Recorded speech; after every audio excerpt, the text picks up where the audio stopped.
My name's Roxy Curry. How do you do? Nice to meet you.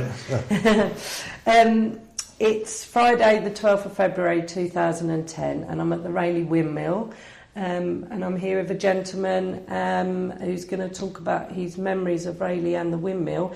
Would you like to tell us your name and where you live and how long you've lived here? My name is John Phillips. I was born in Rayleigh in 1933 on the 2nd of December. I stayed here until I was 16 when I joined the army.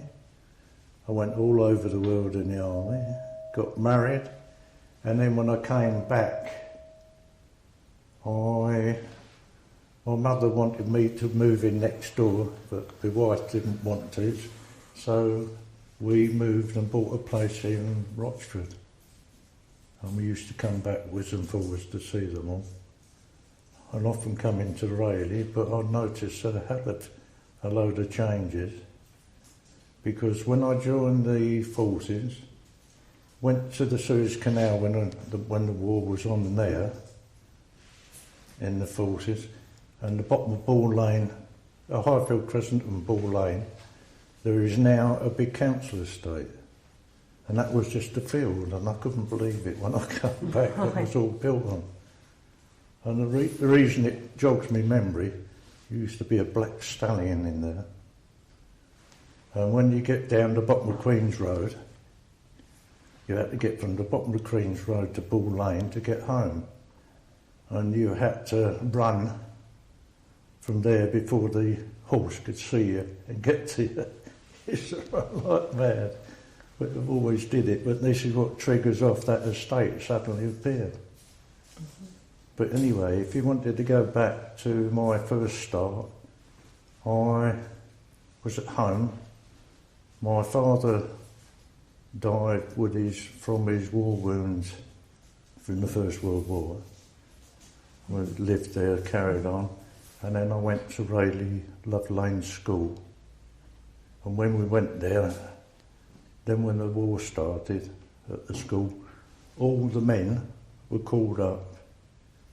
And then that's when lady teachers started to turn up. And we had one, which was a man. He was a First World War hero. He had a wooden artificial leg. He's Mr. Sample. And there was a young teacher, a lady teacher named Miss Sillytoe.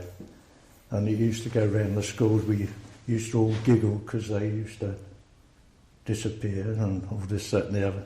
And it's a big laugh on the school. But what was the biggest laugh is that if you go down the entrance of Love Lane School on the left-hand side, there was a grass area and they built a big air raid shelter under there. I don't know if it's still there. And we used to spend ages in there, having lessons in the dark, could hardly see. And also, after that, in 1944, I went to the council school. Excuse me, they call it Fitzwynot now. But then it was just when it was changed to Rayleigh Secondary Modern. And I stayed there until I came out 1948, started working in London, and then a year later I joined the forces. I was in there for 24 years, seen a few bits of the world. But also another thing about Rayleigh, where the church is, there's now a restaurant, isn't there? That used to be the clubhouse. We used to come out of the church and go in there and play in there. And then in 1944 time, we went in there, it was full of Scots soldiers in kilts and all that. They used that round here as a staging place for the invasion. One minute they were in it, they were there for about 2 or 3 days. And then all of a sudden they just disappeared on that one. I was interviewing a lady the other day who grew up and still lives on the Hockley Road, and she was talking about those Scottish soldiers. Yeah. Oh yeah, they were lovely.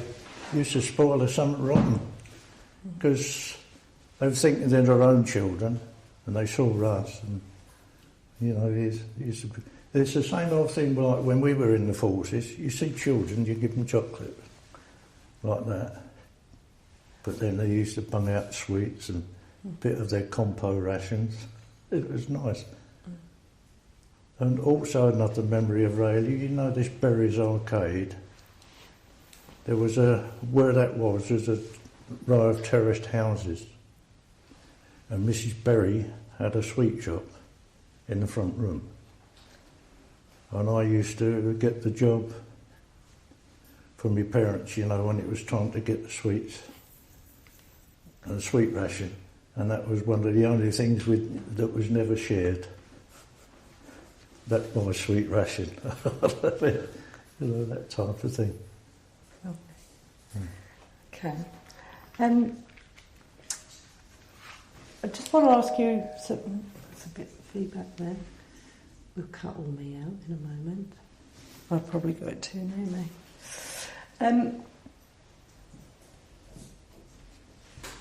I wanted to ask you a few questions about the windmill itself. Oh, yeah. And the people that were here. First of all, and I know you keep jangling. Sorry. I know it's so hard, but I'm just thinking we'll hear that in the background. Oh, I didn't know you could hear it. Yeah. Oh. Tell me what you remember about the windmill when you were growing up in Rayleigh. Well, I can remember us here. We used to always play on Rayleigh Mount. We used to come here, and this was here. And we used to play about here, but if I remember rightly, there was just 2 arms on this, and they used to be stationary. And then in the summer months, we used to get the farmer standing out the front there, and he used to be selling flour. He used to come up, I was sent up here to get some flour, take it home so that you could do all the cooking. We used to always play around here because the cinema was right next door. Used to come past the cinema and then to come here, and both sides of the cinema used to go out to the Rayleigh Mount. Used to go Newton. Then I used to know all the names of newts, all the different colours. It used to be full of newts. I don't know whether the pond's still there. You know, as you go in the entrance, it goes round like that. On the left-hand side, there's a water thing, it's full of newts. But here, we used to just play around here, that's all. But it never worked. And what period would this would this have been? What time? Well, it'd be over a period of a few years, I would have thought. 1940, 44. So the windmill didn't work, but there was still the farmer there who would sell... Well, I mean, so we never actually came inside, but you could get flour from outside. I think they still did some grinding of flour on the stones, but how they did it or not, I don't know, because you couldn't come in. Mm-hmm. Mm-hmm. But as I say, it used to be outside, where somebody was there selling the flour. Used to take it away. And do you remember what any of the names was of the miller? No. Okay. Because when you're at that age, it's just a man, you know. A lot of regular people I would remember all their names, but it's just a sort of a one-off or twice-off thing to come up here. You would get it and then go. But then, being a child, sweet shop, you remember the name. You know, that type of thing. Okay. Just a bit more back on the women, because I'm interested in the fact that what you remember is that it had 2 sails. As far as I know, they were just one on the bottom, like that. And it was actually stationary. I don't know whether it was tied back or not. And how often would the miller or the person be outside selling flowers, and what sort of people would be coming by? And I'm asking these questions because imagine a child coming into the Windmill Museum. It's very difficult for them to picture what the windmill was like and who was here, so I'm trying to build up a picture. Oh yeah, but I mean, so when the word went round that there was flour, you used to come up here, you know, you get a gathering. You used to come outside. I think let's sort of go round the side. I seem to think it was roughly about this way. Right? And that's where they were. You had the flare out there because you tried to come in and they turned and said you couldn't go in because it was a bit dangerous with the windmill was turning. But if it turned, I don't know how it turned. If it could turn without the sails going, well, I seem to think it did, but it might be wishful thinking. You know, you can always paint things with rose-coloured glasses, can't you? Rather than tell the truth. So I don't want to do that. No, it's fine, and it's something that happens a lot with oral history because people remember it as they were, but if there was a historian to come in and check dates and things, they'd probably upset. But that doesn't matter. It's about the personal sort of memories for people. That's the only reason I would come up here, definitely, was when that happened. Would your parents have sent you to buy flour? Yeah, they used to, up the road. They'd want something. I used to come out and go shopping. Used to go to Berries for the sweets.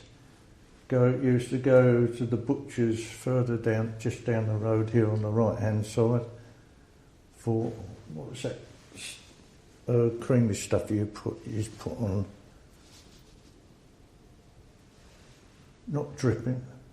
Might have been something like dripping. Used to go and get dripping, and we used to have dripping sandwiches.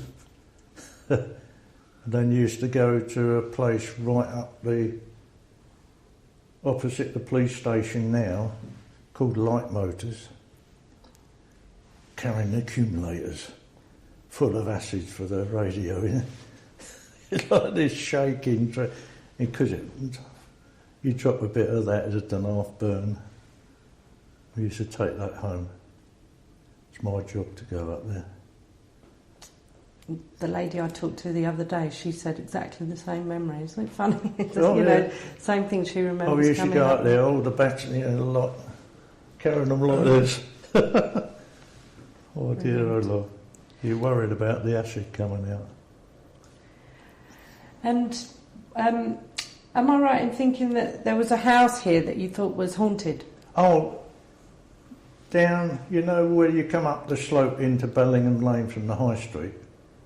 As the slope starts on the left-hand side, and it finished just before the entrance to the bike sheds for the cinema, there was a big house. And the entrance was round the far side, and next to it, as I said to you before, was a bungalow which laid back in a fence. And we used to gather there, the young boys, and the rumour was it was haunted. They used to dare each other to go in there. But I think twice I went in there. A massive house inside it was. But then, as I say, I was surprised that a lot of the places just sort of disappeared, you know. Forget the memories on that one. We used to turn it. Used to be a laugh. And I used to go home and dream about it, that I was lost in this big house. I could remember that. Because I used to believe it. Then I grew up.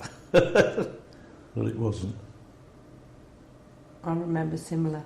It went not that place, but as a child, having the house that you quickly ran by. Oh, yeah. Oh, yeah. But I must say also is like the wards on the Highfield Crescent at the bottom of the road were these tank traps, big concrete posts. And because there's no lights or anything, pitch dark, the amount of times we walked into them people have broken teeth, I don't know what. But also around this area, I don't know whether you heard, there was 2 parachute mines came down. One in Helena Road, one in Dorset's Road. But when they come down, they didn't explode the way that would be expected. If they had done, I wouldn't be here. But they come down awkward. And the one in Helena Road, because I live in Highfield Crescent, all the front of our bungalow came in. And we were sleeping in the Morrison's shelter, covered in glass and wood fragments. And the funny thing was, the front door was completely gone. A policeman come round knocking on the edge of the door. My mother went to the front door to see the policeman. He was asking if we were all right. She walked in bare feet to the entrance, and the floor was completely covered in glass, just to go to greet the policeman and say we're all okay. But after that, my brother and me and a load of us went over to the bomb site, picked up shrapnel. Because it went like it was, there was still parachute. So we picked up bits of shrapnel and parachute and took it home and kept it as souvenirs. But this is how I know it landed wrong, that the police came round. They turned around and, did you get any souvenirs? And they turned around and says, yes.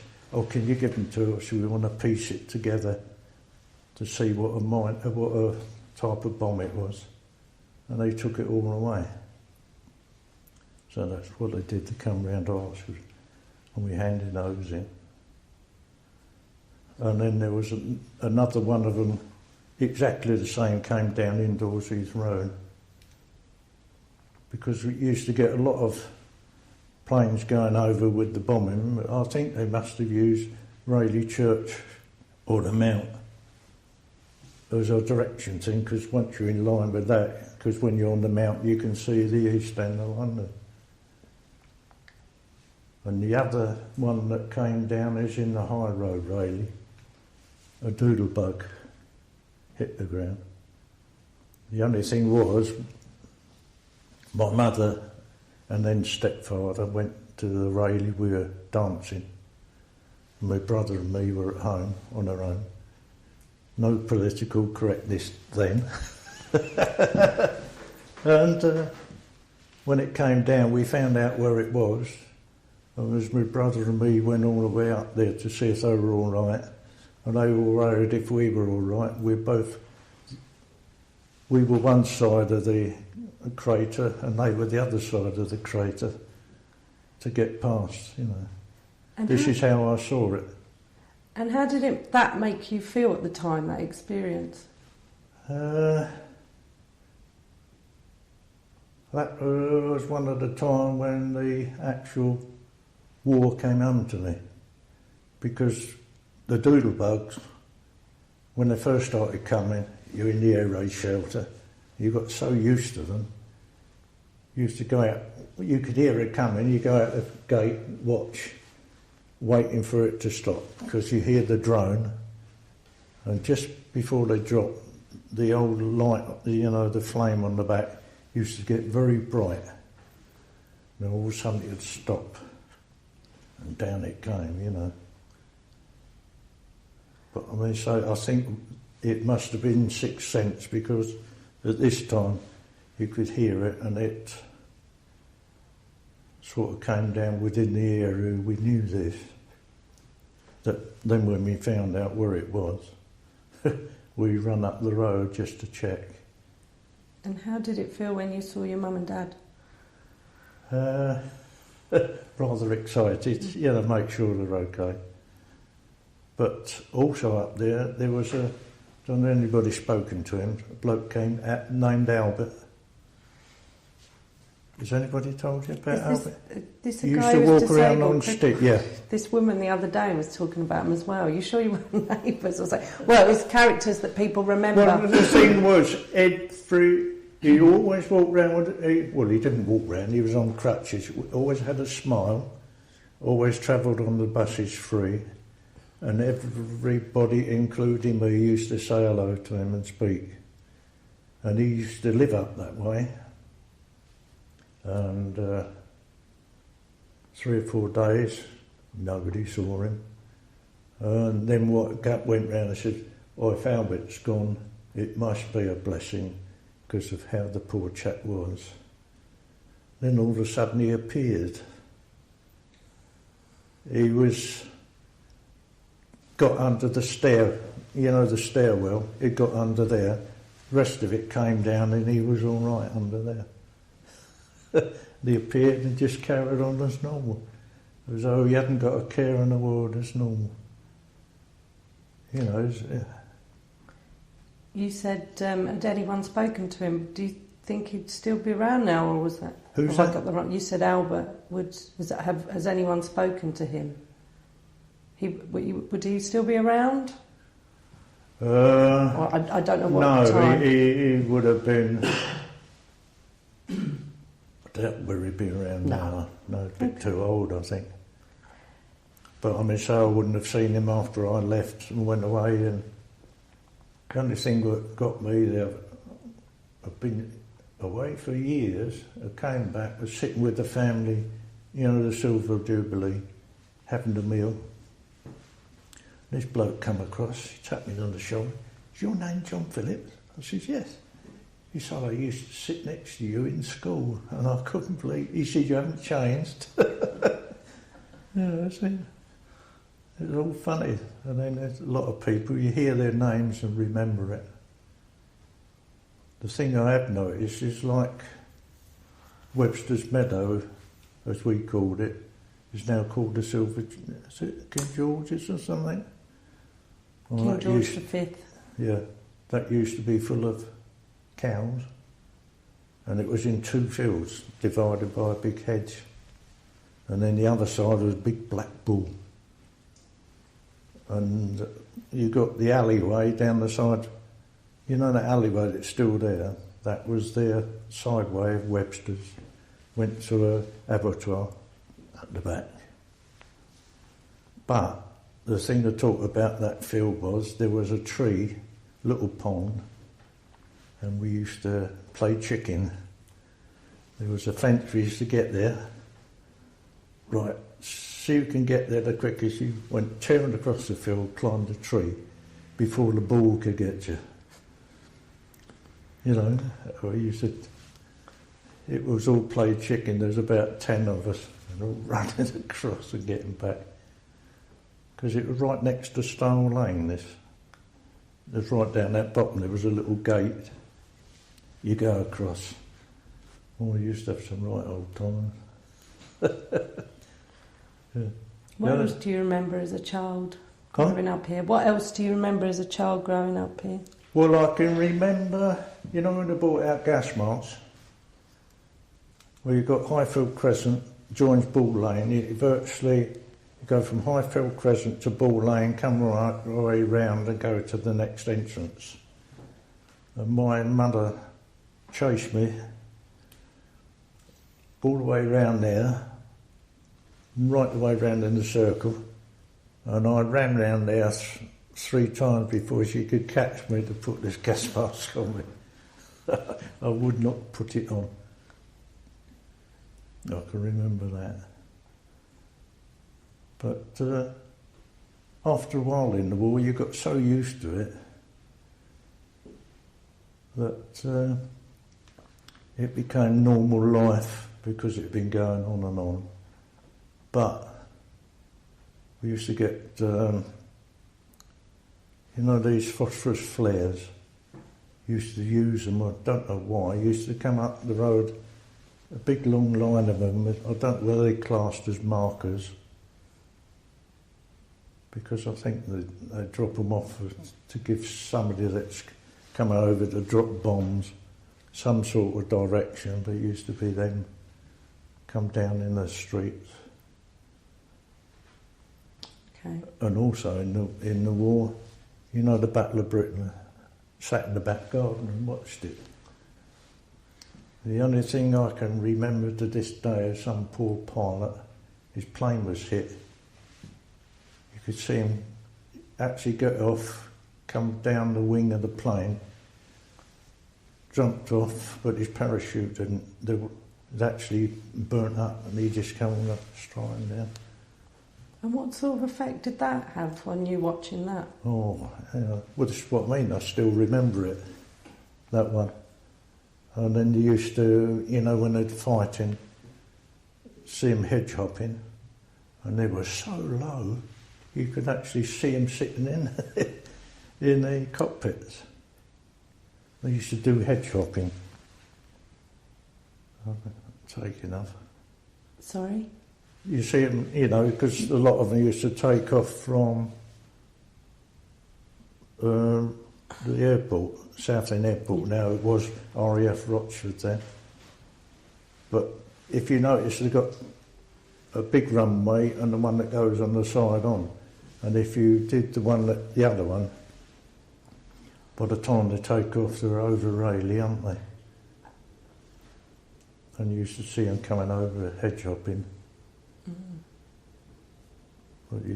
I can't imagine, you know, just what that would have been like, just watching, the war well, in the skies. Well, so we were actually sitting there in the back garden, you could see it, because it was a nice, well, you know, the weather was as clear as anything. You could see them all flying about. But as I said, what was vivid to this pilot, I don't know whether he was a German pilot or a British pilot, but he managed to get out the cockpit, got onto the wing, come right the way down to the tip, went off, and straight down.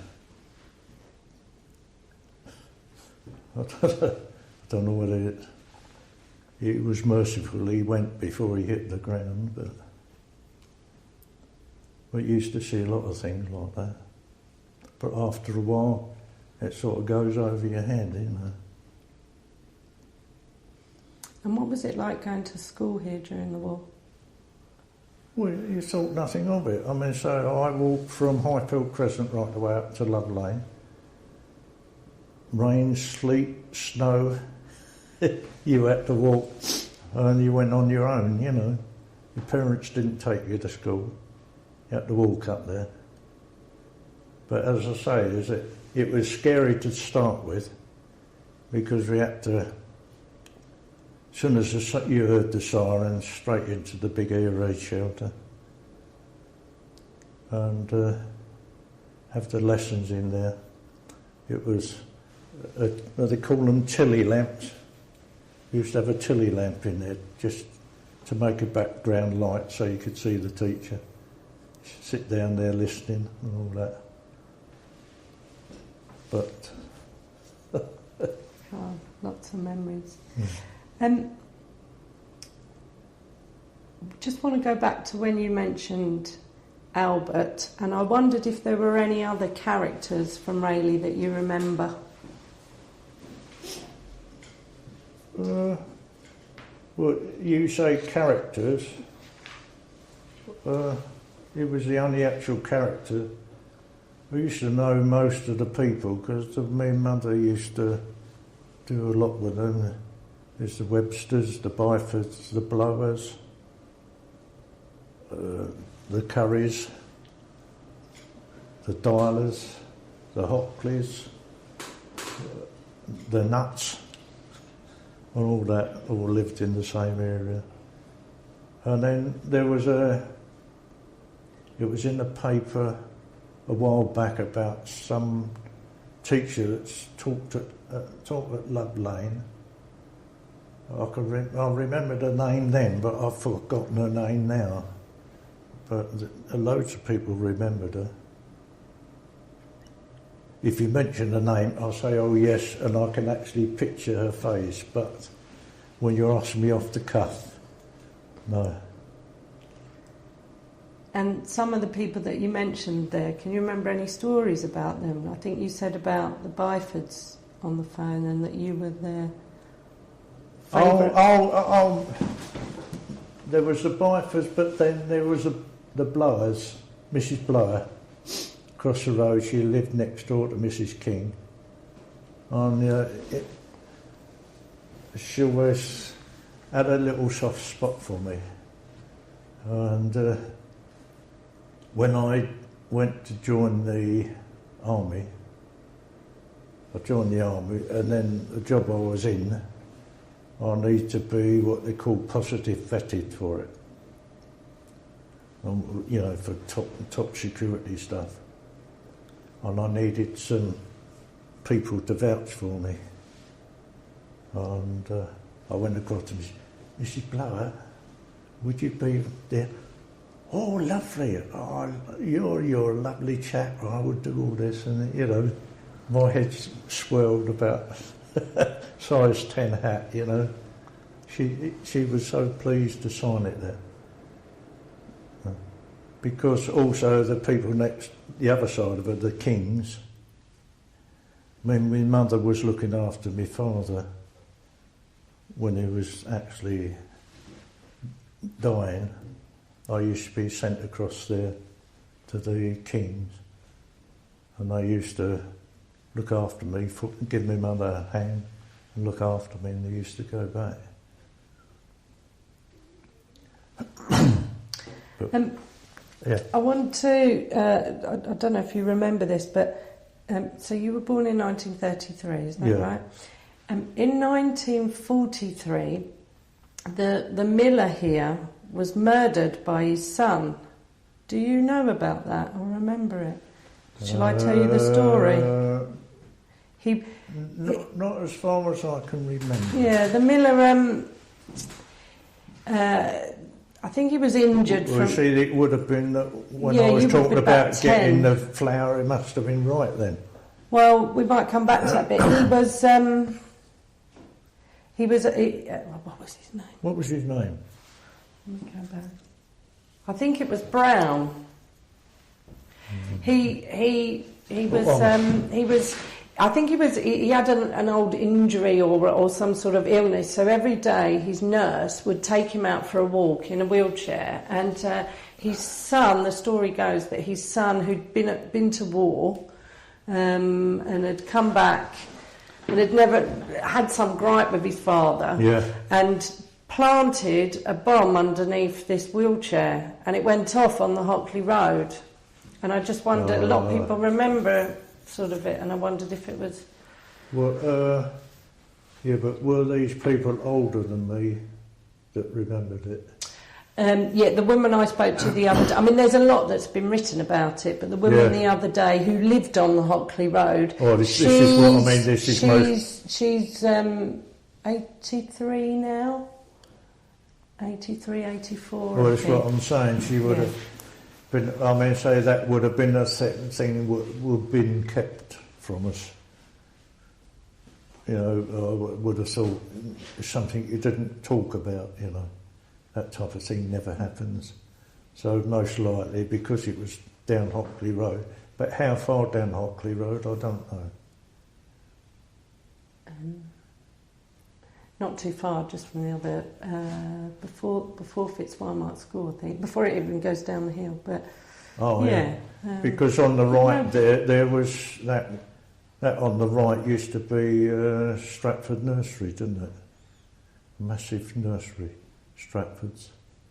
Then you came back, a couple of houses with the local doctor, Dr. Fiddy's, used to go in there.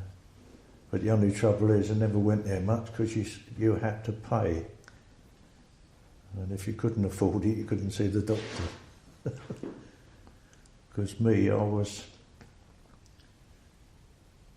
did an injury at the school. The school sent me home to my mother. My mother couldn't afford to send me to see the doctor, so I was sent back. Then the school sent me home, then she sent me back. But mother being stubborn, she won. And what was that injury? What happened? Doing PE, I broke my nose. And that wasn't put right until about 10 years ago. My nose had broken, twisted inside, you know. I was walking around for years with a broken nose. Okay. But she couldn't afford the money. It was £5, I think. Okay, excuse me, I'm going to cough.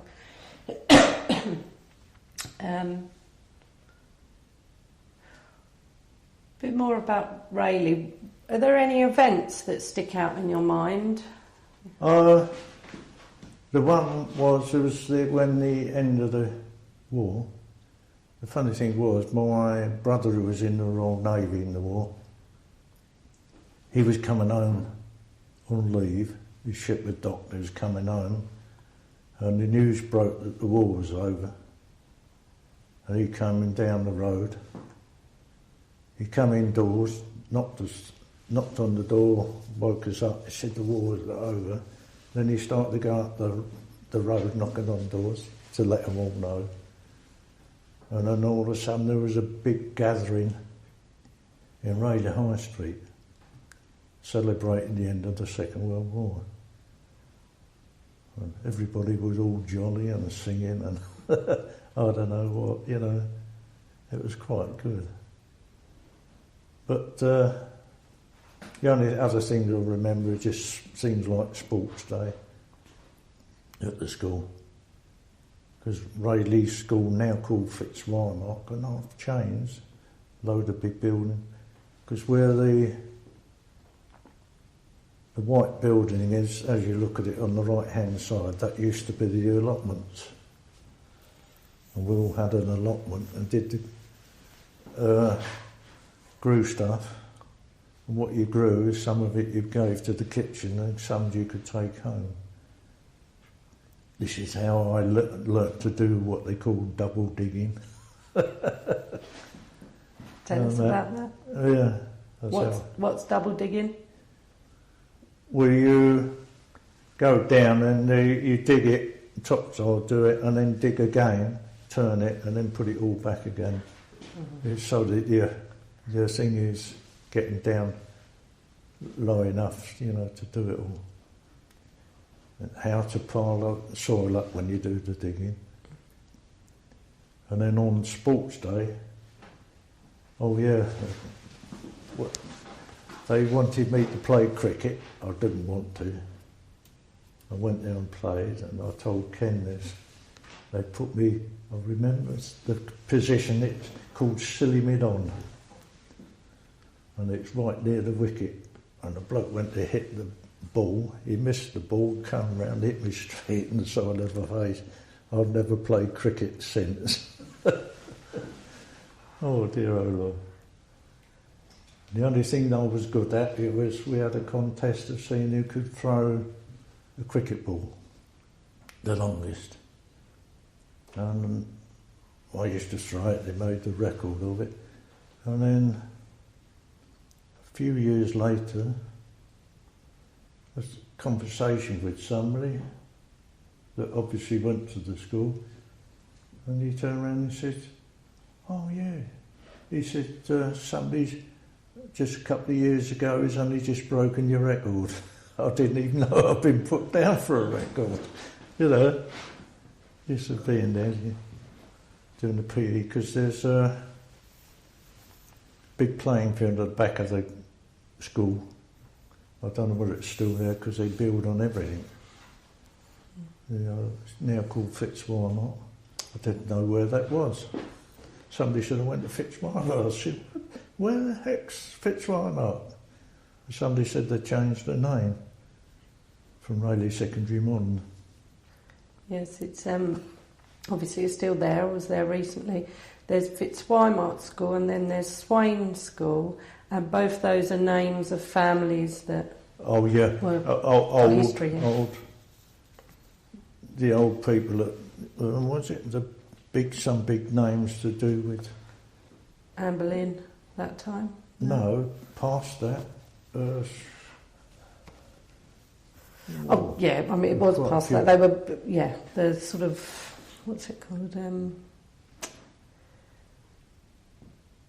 The big, well, was the families that had like the were lords of the sort Oh of manor, yeah, I guess, they had something all like that. the what do they call them, baronet? Yes, Baronets I of think the so. area, I think. Yeah. That's it. Yeah. That's it. Yeah. No, because also is that like I talked about my eldest sister. You know, she was here and she died just before the war. What she done, she waited to meet her boyfriend. You know, where the half moon is, that wall there. She sat on the wall to wait for a boyfriend. It poured with rain. She got soaked. Then she got pneumonia. That was it. And then during the war, they invented penicillin. She would have still been here if it had come out a bit earlier. She was in there. My brother and my other sister were both in the war. Brother Roy was in the Royal Navy. Got out of him, he was torpedoed 3 times. You know? But obviously he survived, he's still around now. My sister was in the WAFs. And then when she came out, the Radio Cinema, she went in there, and she was the cashier behind the till. And she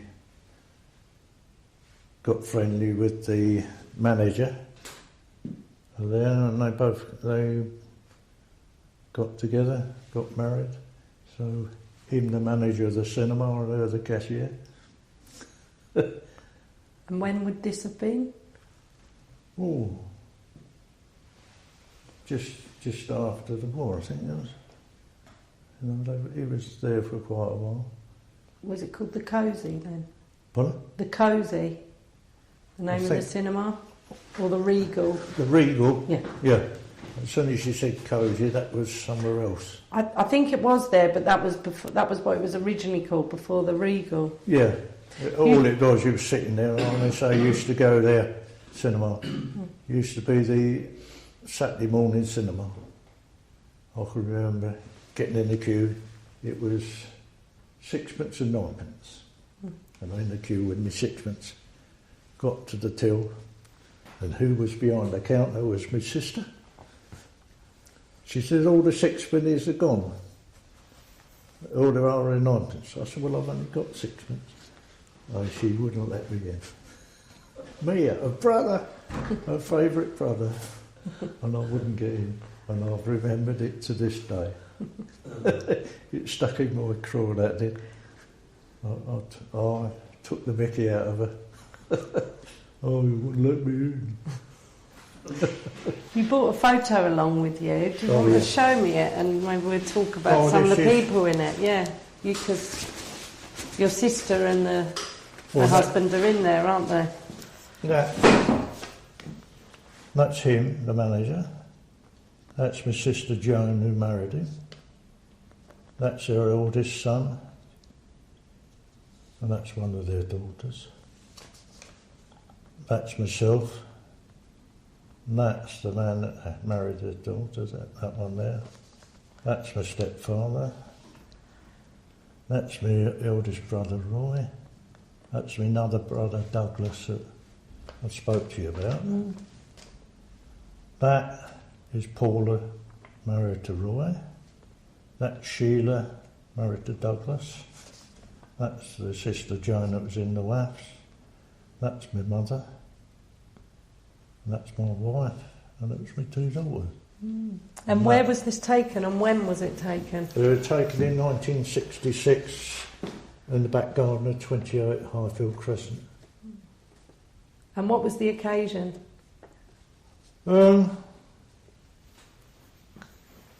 Just a family gathering. I think it was because of the baby.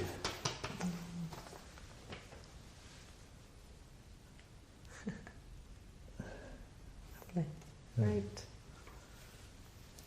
I don't know if you don't want it. I do. Yeah, she wants to have a look.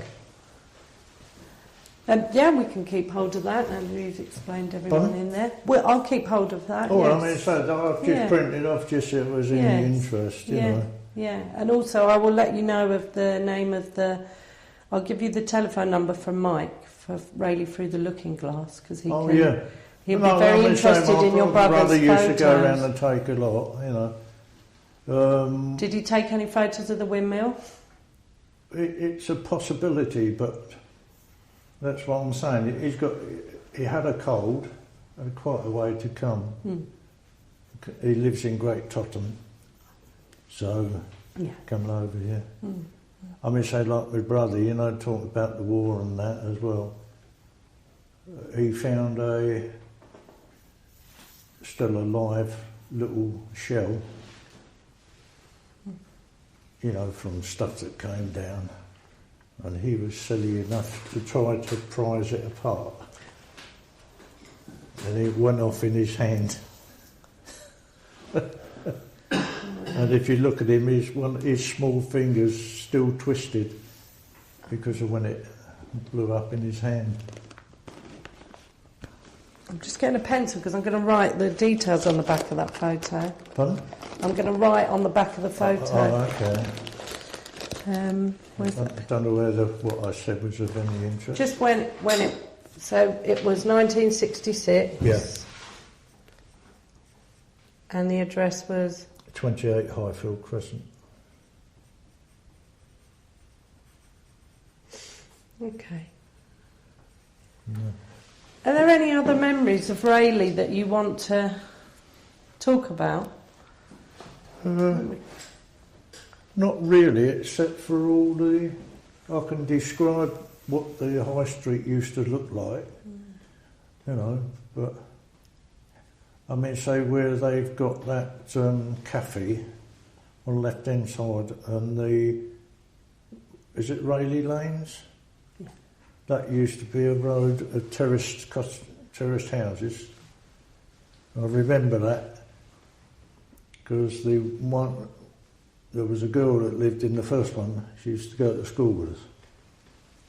Nice-looking girl. This is how I remember it, you know. I'm not a dope.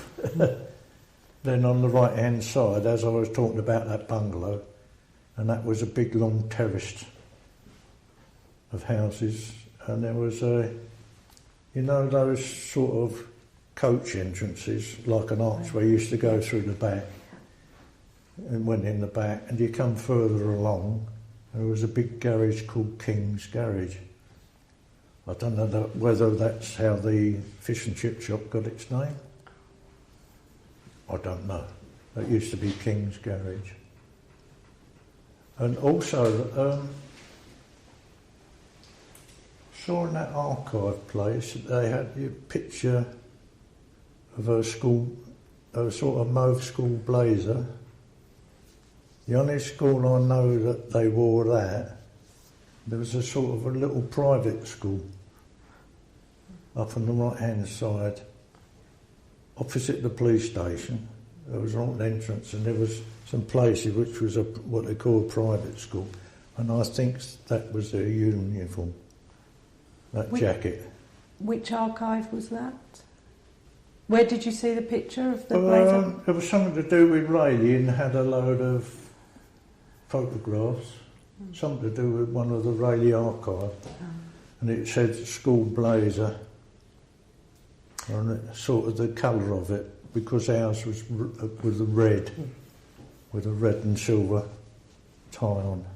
It still is red and silver. They still wear at Fitzwymark, yeah, red. And with the private school, would you have had to have paid to go there? As far as I know. Mm-hmm.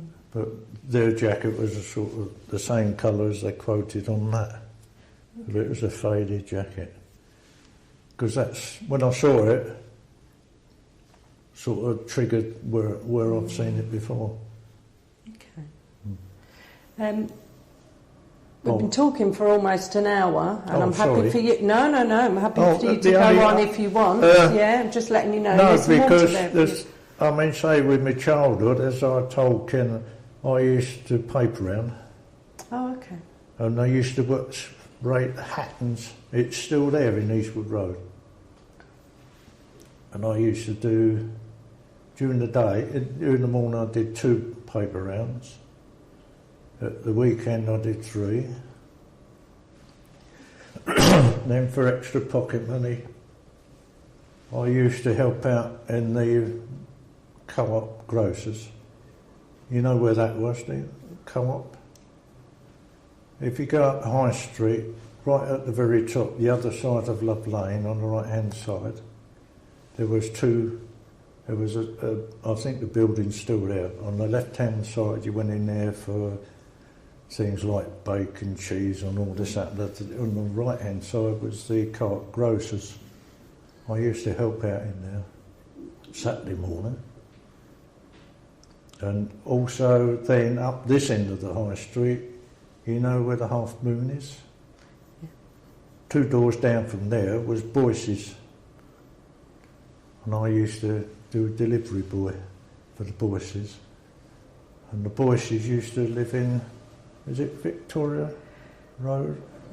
Just past the school. They used to live there on the left-hand side. I used to do that. And then when I couldn't get anything else, I used to help the milkman. All this was to pay for a bicycle.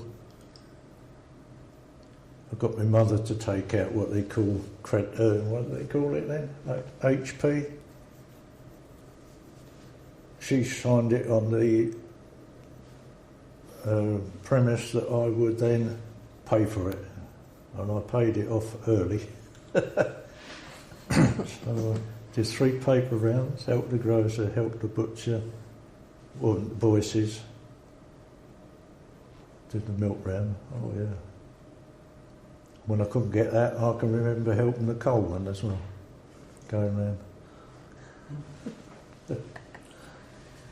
Lovely. You've got some really nice memories, they're really interesting.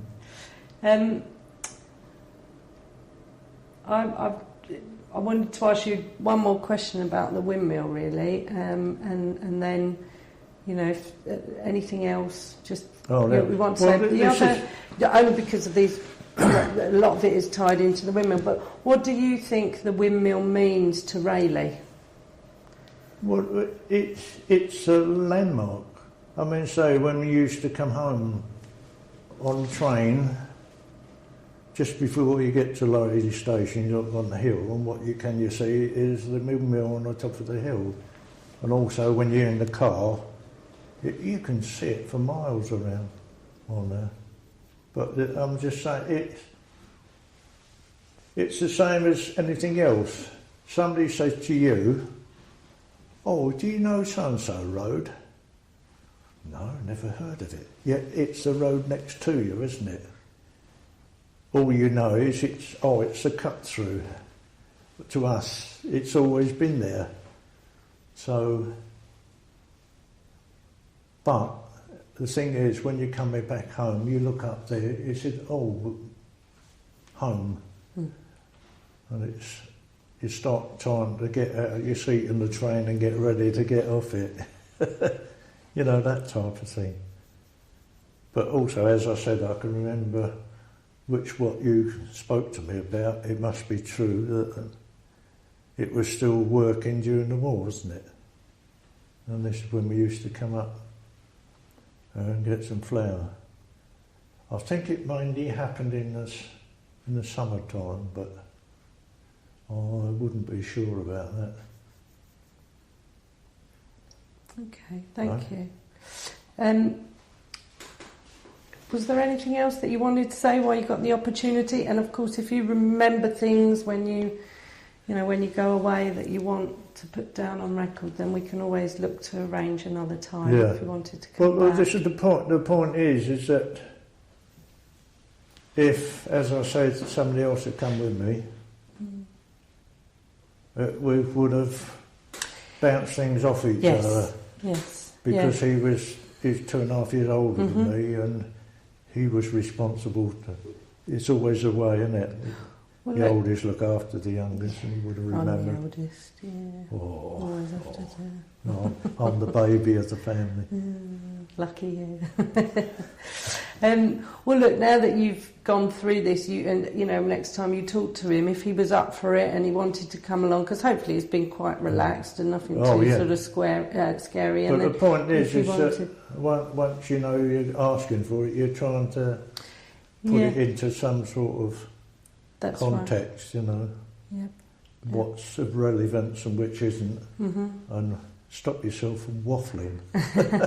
Well, you were very clear in what you said, and kept to the point. Yeah, very interesting. Okay.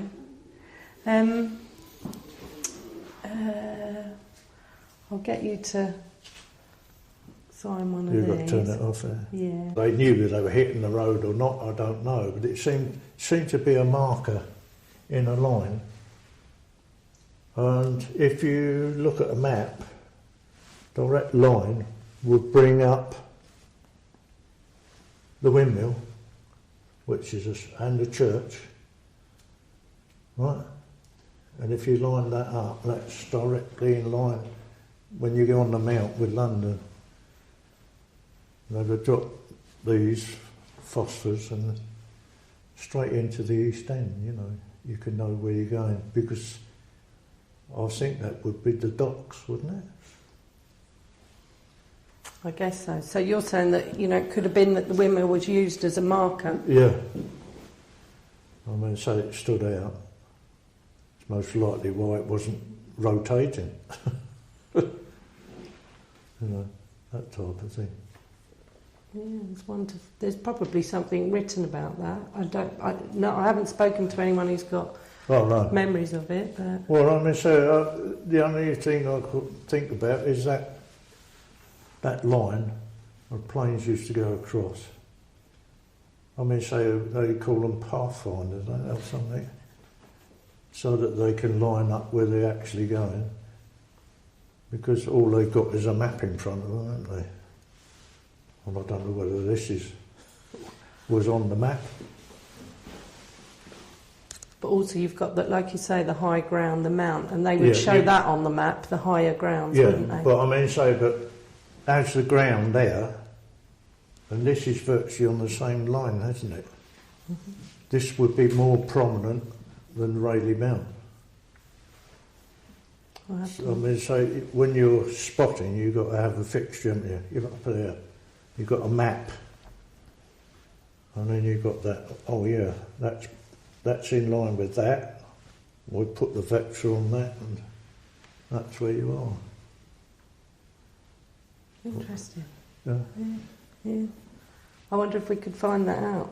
Well, this For is sure. what I don't know. Yeah. You have to ask one of the German pilots. Yeah. Well, presumably because all the lights would be off on that run in, so you were trying to locate anything that could give you that route in. Yeah. If you see that line, church, and then you get the compass bearing on that, and off you go, aren't you?